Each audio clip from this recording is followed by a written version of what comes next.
వ్యాసం వ్యాసకరం వందే మునిం నారాయణం స్వయం యతః ప్రాప్తకృపా లోకా ముక్తా కలేర్గ్రహాత్ యస్య తుండాచ్యుతశ్చ్యుతో రాజతేయం రసాత్మకః తమచ్యుతకథా కుంజే సుకూజంతం శుకం భజే. శ్రీధరం శ్రీధరం వందే శ్రీధరైకపరాయణం. శ్రీధరం శ్రీధరం వందే శ్రీధరైకపరాయణం. యస్యైవ శ్రీప్రసాదేన శ్రీధరేయం కృతిః కృతా.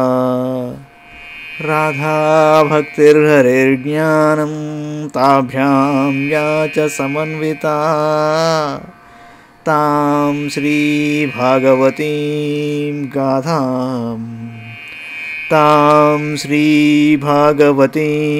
గాథాం వందే యుగళరూపిణీ. భాగవత మహాపురాణంలోని దశమస్కంధంలోని 89వ అధ్యాయంలో 2వ భాగంలో ఉన్నాం.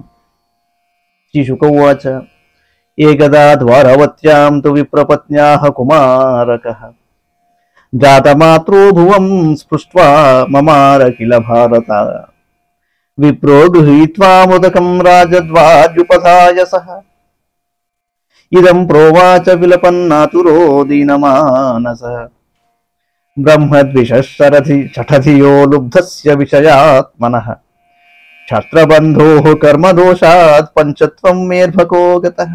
శుక్లవారు అంటున్నారు, ఒకానొకప్పుడు ద్వారకా నగరం నందు ఒక విప్రోత్తముని భార్యకు జన్మించిన శిశువు భూమిపై పడినంతనే మృతుడయ్యాడు. అంతటా ఆ బ్రాహ్మణుడు ఆ మృత శిశువుని తీసుకుని వచ్చి రాజభవన ద్వారము కడ అలా ఉంచాడు. దుఃఖార్తుడై ఉన్న ఆ విప్రుడు దైన్యముతో విలపిస్తూ ఇలా అన్నాడు, బ్రహ్మద్వేషి, మూర్ఖుడు, ధైర్యము లేనివాడు, కిరాతతుల్యుడు, ఇంద్రియ సుఖలోలుడు అయిన రాజమాతృని యొక్క దుష్కార్యముల ఫలితంగా నా పుత్రుడు మరణించాడు అన్నాడు. హింసా విహారం నృపతిం దుశ్శీలమజితేంద్రియం ప్రజాభయంత్య సీదంతి దరిద్రా నిత్య దుఃఖితాః ఏవం ద్వితీయం విపర్ష్యస్తృతీయం త్వేవమేవ చ విసృజ్య స నృపద్వారితాం గాథాం సమగాయత తామర్జున ఉపసృత్య కర్హిషిత్ కేశవాంతికే పరేతే నవమే బాలే బ్రాహ్మణం సమభాషత కింస్విద్ బ్రహ్మం స్వన్నివాసే ఇహ నాస్తి ధనుర్ధరః రాజన్యబంధురేతే వై బ్రాహ్మణాః సత్రాసతే ధనదారాత్మజా పృక్తా యత్ర శోచంతి బ్రాహ్మణాః తే వై రాజన్యవేషేణ నటా జీవంత్య శుంభరాః అహం ప్రజావాం భగవన్ రక్షిప్యే దీనయోరిహ అనిస్తీర్ణ ప్రతిజ్ఞోగ్నిం ప్రవేక్షే హతకల్మషః. హింసాపరాయణుడు, దుశ్శీలుడు, జితేంద్రియుడు కానివాడు అయిన రాజు యొక్క పరిపాలనలోని ప్రజలు దరిద్రులవుతారు. నిత్యము దుఃఖముల పాలై కుమిలిపోవుతుంటారు. ఆ బ్రాహ్మణోత్తముడు తన 2వ కుమారుడు 3వ కుమారుడు పుట్టగానే మరణింపగా ఈ విధముగానే వారి కళయబరములను తీసుకుని వచ్చి రాజసౌధ ద్వారము కడ ఉంచి తన బాధాగాథను వెల్లడించుతూ వాపోయాట. ఒకానొక సమయమున అర్జునుడు శ్రీకృష్ణుని కడకు విచ్చేసి ఉన్నాడు. అప్పుడు ఆ బ్రాహ్మణుడు పుట్టగానే చనిపోయిన తన 9వ సుతుని తీసుకుని వచ్చి రాజభవన ద్వారం వద్ద ఉంచి ఎప్పటి వలె తన గోడును వెళ్ళబోసుకున్నాడు. అర్జునుడు అతని దుఃఖ వృత్తాంతమును విని ఆయనతో ఇలా అన్నాడు, భూసురోత్తమ, నీవు నివసించుచున్న ఈ ద్వారకా నగరమందు ధనుర్ధారి అయిన వీరుడెవ్వడునూ లేడా? ఇచ్చటి ప్రభువులు నామమాత్రపు రాజులా? వీరు తమ క్షత్రియ ధర్మమును మరచి బ్రాహ్మణుల వలె యజ్ఞములను చేయుచున్నట్లున్నారు.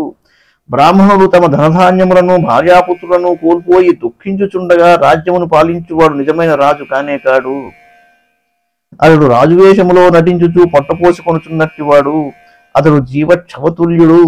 పూజ్యుడవైన విప్రోత్తమ, మీ దంపతులు ఇరువురును పుత్రశోకముతో కుమిలిపోతున్నారు. నేను మీ సంతానమును రక్షిస్తాను. ఇది నా ప్రతిజ్ఞ. దీనిని నిలబెట్టుకొననిచో నేను అగ్నిలో ప్రవేశిస్తాను. ప్రతిజ్ఞాభంగము వలన కలిగిన పాప పరిహారార్థం ఆ విధంగా ప్రాయశ్చిత్తం చేసుకుంటానన్నాడు అర్జునుడు. బ్రాహ్మణో వాచ సంకర్షణో వాసుదేవ ప్రద్యుమ్నో ధన్వినాం వరః.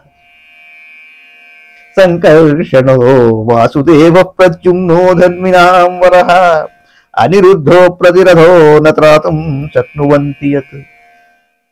తత్కథం ను భవాన్ కర్మ దుష్కరం జగదీశ్వరైః చికీర్షసి త్వం బాలిష్యాత్ తన్న శ్రద్ధద్మహే వయం. బ్రాహ్మణుడు అన్నాడు, అర్జున, బలరాముడు, శ్రీకృష్ణుడు, ప్రద్యుమ్నుడు ధనుర్ధారులలో అగ్రేసరులు, అనిరుద్ధుడు తిరుగులేని యోధుడు, అంతటి వారే మా పుత్రులను రక్షింపజాలవేరి ఆ జగదీశ్వరులకే అసాధ్యమైన ఈ పనిని నువ్వెలా చేస్తావయ్యా? అజ్ఞానం వలన నీవు దీనికి సాహసిస్తున్నావు. ఈ విషయమును మేము నిన్ను విశ్వసింపము అన్నాడు. అర్జున వాచ నాహం సంకర్షణో బ్రహ్మన్ న కృష్ణ కాశ్మీరేవ చ. నాహం సంకర్షణో బ్రహ్మన్ న కృష్ణ కాశ్మీరేవ చ. అహం వా అర్జునో నామ గాంధీవం యశ్చ వైధను. అర్జునుడు అన్నాడు, బ్రాహ్మణోత్తమ, నేను బలరాముడను గాను, శ్రీకృష్ణుడను గాను, ప్రద్యుమ్నుడను కానే గాను. నేను జగత్ ప్రసిద్ధమైన గాంధీవ ధనుస్సును చేబూనిన అర్జునుడను. ఓ భూసుర శ్రేష్ఠ, ముక్కంటినే సంతోషపరిచిన నా పరాక్రమమును చులకన చేయవలదు. మృత్యుదేవతనైనను యుద్ధమును జయించి నీ సంతానము తీసుకొని వచ్చి నీకు అప్పగిస్తానన్నాడు. మావమంస్థా మమ బ్రహ్మన్ వీర్యం త్రయంబకతోషణం మృత్యుం విచింత్య ప్రధనే ఆనేష్యేతే ప్రజాం ప్రభో. ఏవం విశ్రంభితో విప్రః ఫాల్గునేన పరంతప జగామ స్వగృహం ప్రీతః పార్థవీర్యం నిశామయన్.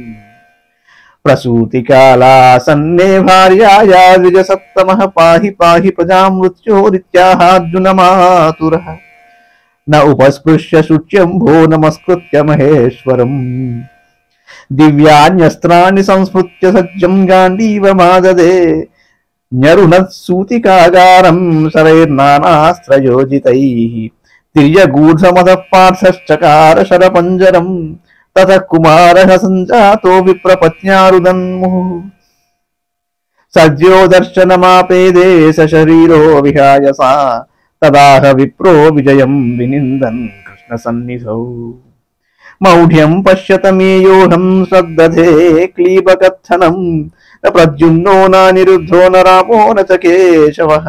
యస్య శేఖుః పరిత్రాతుం కోన్యస్తదవితేశ్వరః. ధిగర్జునం వృషావాదం ధిగాత్మశ్లాఘినో ధనుః. దైవోపసృష్టం యో మౌఢ్యాదాని నీశతి దుర్మతిః. మహారాజా, ఆ విప్రులకు అర్జునుని మాటలపై విశ్వాసం కుదిరింది. అతడు పార్థుని పరాక్రమను కొనియాడుచు సంతోషంతో తన గృహానికి చేరాడు. కొంతకాలముగా ఆ విప్రుని భార్యకు ప్రసవకాలం సమీపించింది. అప్పుడు ఆ బ్రాహ్మణుడు ఆతురతతో అర్జునుడి కడకు వచ్చి, మహాత్మా, నా సంతానమును మృత్యువు నుండి రక్షింపమని వేడుకొన్నాడు. వెంటనే అర్జునుడు పవిత్ర జలమును ఆచమించి పరమశివునకు నమస్కారం చేశాడు. అతడు దివ్యాస్త్రములను సంస్మరించి గాంధీవ ధనుస్సును చేబూని అల్లెత్రాడును సంధించాడు. పార్థుడు వివిధములకు అస్త్రములను అభిమంత్రించి సూతికా గృహమునకు అన్ని వైపుల యందును శర పంజరమును నిర్మించాడు. ఆ బ్రాహ్మణుని పత్నికి కుమారుడు జన్మించాడు. అనంతరం ఆ శిశువు పదే పదే ఏడుస్తూ మృతుడై శరీరముగా ఆకాశమందు అదృష్టుడైపోయాడు. పనిచేయలే. అప్పుడు బ్రాహ్మణుడు శ్రీకృష్ణుని సన్నిధి అందే అర్జునుని నిందిస్తూ ఇలా అన్నాడు, నా మూర్ఖత్వమును చూడు. ఈ నపుంసకుని ప్రగల్భ వచనములను నమ్మి మోసపోయాను. ప్రద్యుమ్నుడు, అనిరుద్ధుడు, బలరాముడు, కడకు కృష్ణుడు మృత్యువు నుండి నా సంతానమును రక్షింపజాలకున్నారు. ఇట్టి స్థితిలో వేరొకరు రక్షించుటకు ఎలా సమర్థుడవుతాడు? అర్జునుడు అసత్యవాది. తనను తానే పొగడుకొనున్నట్టి వీని యొక్క గాంధీవ ధనుస్సు కూడా వ్యర్థమే. దైవికంగా లోకాంతరమునకు ఏగిన నా పుత్రుని తీసుకుని వచ్చుటకు పూనుకొనిన ఈ దుర్మతి యొక్క మూర్ఖత్వమును గూర్చి ఏమని చెప్పాలి అని బాధపడ్డాడు పాపం ఆ బ్రాహ్మణుడు. తర్వాత ఏం జరిగిందో రేపు చూద్దాం. మంగళం భగవాన్ విష్ణు, మంగళం గరుడధ్వజ, మంగళం పుండరీకాక్షో మంగళాయతనో హరి. సర్వం శ్రీకృష్ణార్పణమస్తు.